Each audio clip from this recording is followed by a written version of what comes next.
Ola a todos, moi boa noite, como están? Comezamos hoxe falando de emprego, a oferta pública de emprego que deberá sacar o Carballiño, como tamén outros concellos da contorna, ata o próximo 2024 para a súa regularización non suporá un incremento notable para as arcas municipais, xa que o concello xa presuposta case a totalidade dos seus postos nesa OPE. O Concello do Carballiño, como os demais da nosa contorna, deberá regular por lei este ano o plantel de contratacións para o que porán en marcha a oferta pública de emprego, na que se deberán cubrir a totalidade das prazas. Para poder sacalo adiante, o Concello está mantendo contacto directo cos sindicatos para chegar a un acordo unánime para o procedemento. O alcalde do Carballiño, Francisco Fumega, destaca que estas novas contratacións non suporán un incremento notable para as arcas, xa que a Administración xa tiña orzamentadas case a totalidade dos postos, cunha contía que supera os 4 millóns de euros dos presupostos municipais. Bueno, a OPE é unha oferta pública de emprego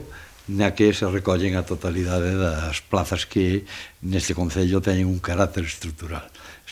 Estamos pactando e pactamos cos sindicatos un acordo unánime nun proceso en levar a cabo un proceso de consolidación importante e, bueno, o que hai que dicir a cidadanía é que no caso do Carballiño, pois prácticamente a totalidade das prazas xa estaban orzamentadas no que é o presuposto municipal, co cal, bueno, pois non vai supor unha cuantía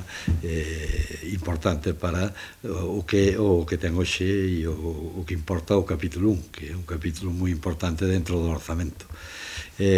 Na primeira fase é definir as plazas que van á oferta pública de empleo e é un proceso que hai que desenrolar daqui ao ano 2024.